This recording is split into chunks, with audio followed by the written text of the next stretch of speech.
जय श्री राधे, जय श्री कृष्णा। आज सन 2022 का शुभारंभ हुआ। ऐसे शुभ अवसर पर आप सभी को बहुत बहुत ढेरों शुभकामनाएं। ठाकुर जी आप पर सदैव हमेशा कृपा बनाए रखें। किशोरी श्री लाडली राधा रानी जी की भी कृपा आप पर सदैव बनी रहे। गौ माता की भी कृपा आप पर बनी रहे। ऐसे शुभ अवसर पर आपको बहुत बहुत शुभकामनाएं। आइए अब आज बहुत ही खुशखबरी आपको देने वाले हैं। ध्यान से इस वीडियो को देखिए और इस वीडियो में आपको बहुत ही महत्वपूर्ण सूचना आपको देने वाले हैं। देखिए, आप सभी को बताते हैं कि श्री बांके बिहारी लाल की असीम कृपा से, किशोरी श्री राधा रानी जी की कृपा से, आप सभी के सहयोग से, आप सभी के आत्म उत्साह से एक राष्ट्रीय एवं अंतर्राष्ट्रीय लेवल से एक ट्रस्ट का निर्माण किया है, जिस ट्रस्ट का नाम है श्री जी भागवत गौ सेवा ट्रस्ट। क्या है? श्री जी भागवत गौ सेवा ट्रस्ट। इस ट्रस्ट का रजिस्ट्रेशन का कार्य भी पूर्ण हो चुका है, जिसका रजिस्ट्रेशन नंबर 520/21 है। ऐसा ट्रस्ट जो कि पूरे भारत में अनेकानेक सभी महत्वपूर्ण सेवाओं को करने के लिए हमेशा तत्पर रहेगा। देखिए, यह सद्गुरुदेव की असीम कृपा एवं मेरे परम सौभाग्य के विषय का ये बहुत बड़ा मुझे आशीर्वाद मिला। मेरे परिवार में ऐसे मुझे परिवार में जन्म प्राप्त हुआ, जिस परिवार से मुझे समाज सेवा करने की प्रेरणा मिली और सनातन संस्कृति, सनातन धर्म की सेवा करने के लिए, सनातन धर्म को सुदृढ़ बनाए रखने के लिए, गौ माता की सेवा के लिए, गौ रक्षा करने के लिए, यह मुझे अपने परिवार से, अपने सद्गुरुदेव से विशेष प्रेरणा प्राप्त हुई और सेवा करने का सौभाग्य प्राप्त हो रहा है, जो कि मेरे सद्गुरुदेव श्री श्री स्वामी श्री रामानंद जी महाराज एवं श्री करुणानंद जी महाराज, जो पूज्य गुरुदेव, ऐसे महान संतों की, जो तपस्वी संत, ऐसे संतों की कृपा, ऐसे संतों का, ऐसे गुरुजनों का हमें सद्मार्ग प्राप्त हुआ। उनके निर्देशानुसार अपने जीवन को जन मानव कल्याण सेवा, सनातन धर्म की सेवा, गौ माता की सेवा करने का गुरुदेव ने निर्देश दिया था।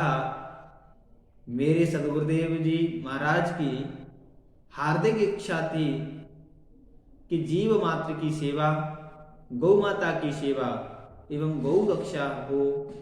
इस उद्देश्य से जीवन में आगे कार्य करना सिखाया तथा गुरुदेव की असीम कृपा से यह महत्वपूर्ण कार्य करने की शक्ति सद्गुरुदेव ने प्रदान कराई, जिससे आप सभी के सहयोग के माध्यम से यह ट्रस्ट द्वारा सभी सेवा प्रकल्पों का कार्य करने का शुभ अवसर प्राप्त हुआ है, जिसमें आप सभी का सहयोग विशेष महत्वपूर्ण रहेगा। देखिए, यह ट्रस्ट बना तो सब लेते हैं, परंतु ट्रस्ट का संचालन सुचारू रूप से चलना बड़ा कठिन हो जाता है।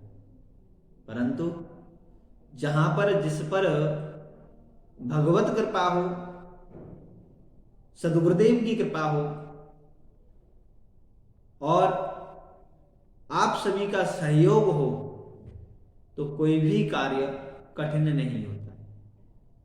कहते हैं कि गुरु मेहरबान तो चेला पहलवान। ऐसे पूज्य सद्गुरुदेव को दंडवत प्रणाम करता हूं, जिन्होंने मुझे ये प्रेरणा दी और आज आप सभी के सहयोग से ये इतना बड़ा, जो कि बहुत ही बड़ा कार्य आप सभी के सहयोग से पूर्ण करने का सो अवसर प्राप्त हुआ है, जिसे पूर्ण करने के लिए आप सभी का तन मन धन से 3 प्रकार की सेवा होती है, तन से, मन से, धन से, तथा इन तीनों सेवाओं में से यथासंभव आपसे जो सेवा बन सके आप भी इस धार्मिक ट्रस्ट में सहभागिता निभा करके इस महत्वपूर्ण कार्य में अपने हाथ से आहुति दे करके इस यज्ञ को संपूर्ण कर सकते हैं। देखिए, इस ट्रस्ट का उद्देश्य भी बहुत महत्वपूर्ण है। इस ट्रस्ट के मुख्य जो उद्देश्य हैं वो इस प्रकार 10 उद्देश्य हैं, जो कि आपके सामने रखते हैं। सर्वप्रथम उद्देश्य है कि देश में गौ माता विशेषकर कष्टमय है, जो कि गौ माता राष्ट्र माता है। हमारी गौ माता सनातन धर्म की मुख्य जड़ है। सनातन धर्म सभी हिंदुओं की आस्था का मुख्य प्रतीक है। गौ माता जो कि कभी भी कष्टमय रहती है, तो किसी से कह नहीं सकती, बोल नहीं सकती, बता नहीं सकती। ऐसी गौ माता जो कि लाचार होती हैं, बीमार होती हैं, चोटिल होती हैं, एक्सीडेंटल होती हैं, ऐसी गौ माता जो कि कष्ट झेलते झेलते, तड़पती तड़पते अपने देह त्याग, शरीर को भी त्यागते हुए चली जाती हैं, ऐसे कष्ट यदि गौ माता को हो तो क्या हम चैन से रह सकते हैं? कभी नहीं हो सकता। यदि हिंदुत्व या सनातन धर्म के प्रति आपके थोड़ा सा भी लेश मात्र भी यदि अंश है, तो आप भी कभी भी गौ माता को कष्ट में नहीं देख सकते। ऐसी असहाय गौ माता, लाचार गौ माता, ऐसी बीमार गौ माता, एक्सीडेंटल गौ माता, ऐसी गौ माता की सेवा करने का ये लक्ष्य हमने तय किया है, जो कि गौ माता की सेवा के लिए एक गौशाला का निर्माण भी किया जाएगा, जिसमें गौ हॉस्पिटल भी रहेगा, जिसमें गौ माता का इलाज हो। विशेष गौ माता के इलाज के लिए डॉक्टरों की टीम हो, गौ सेवक हो जो कि गायों के लिए चारा आदि की व्यवस्था देख रेख करें, और ऐसे उद्देश्य की पूर्ति के लिए आप सभी का सहयोग बहुत ही अनिवार्य होगा। आइए अब दूसरे उद्देश्य को आपके सामने रखते हैं। भारतीय संस्कृति सभ्यता के सिद्धांतों को सुदृढ़ बनाए रखने के लिए ये ट्रस्ट द्वारा बटुक गरीब बालकों को वेदों, पुराणों, शास्त्रों का अध्ययन, श्रीमद् भागवत कथा व राम कथा, सरलता पूर्वक शिक्षण व संगीत की भी शिक्षा कराने का लक्ष्य तय किया है, जिसमें कि छात्रावास, गुरुकुल का भी निर्माण करके उन सभी बच्चों के लिए उचित से उचित पढ़ने की, खाने की, पीने की, रहने की व्यवस्था हो सके, ऐसा महत्वपूर्ण कार्य करने के लिए आप सभी का सहयोग अति आवश्यक होता है। देखिए, तीसरा जो उद्देश्य है वह इस प्रकार है कि तीर्थ यात्रा में पधारे हुए सभी यात्रियों को ठहरने की उत्तम व्यवस्था हो। इसके लिए धर्मशाला का भी निर्माण हो। जैसे कि आप सभी श्रीधाम वृंदावन में आते हैं, अनेकानेक क्षेत्रों से आते हैं, पूरे भारतवर्ष से श्रीधाम वृंदावन में सभी यात्री दर्शन करने के लिए आते हैं। देश ही नहीं अपितु अनेकानेक देशों से भी श्रीधाम वृंदावन में दर्शन करने के लिए आते हैं, जिनको उचित व्यवस्था होने में असुविधाएं होती हैं। सभी के ठहरने के लिए भी उत्तम व्यवस्था हो सके, ऐसा उद्देश्य है। और प्राचीन सिद्धांत, चौथा उद्देश्य है कि प्राचीन सिद्धांतों को जानने के लिए, देखिए, प्राचीन सिद्धांतों को जानने के लिए धर्म ग्रंथ, 4 वेद, 18 पुराण, 6 शास्त्रों को तथा सभी धर्म ग्रंथों का अध्ययन, पठन, पाठन कर सकें, ऐसे कार्य के लिए ग्रंथालय बनाने के लिए, जिसमें सभी ग्रंथों का अध्ययन, पठन, पाठन कर सकें।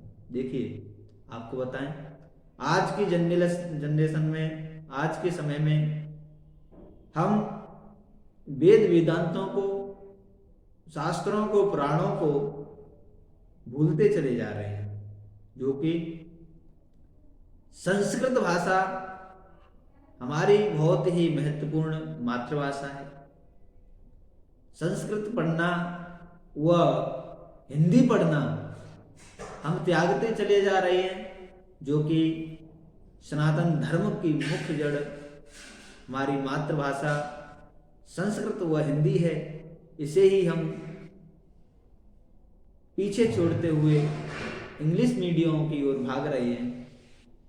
परंतु कुछ गरीब परिवारों के बालक हैं जो वेद वेदांत को पढ़ना चाहते हैं, शास्त्रों को पढ़ना चाहते हैं, पुराणों को पढ़ना चाहते हैं।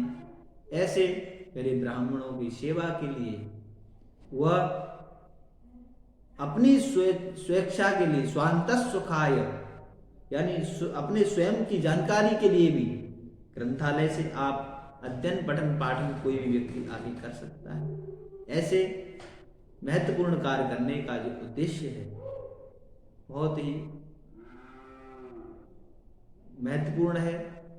आइए अब बात करते हैं 5वां उद्देश्य, जो है गरीब कन्याओं के विवाह के में योगदान करने के लिए, आर्थिक सहयोग करने के लिए।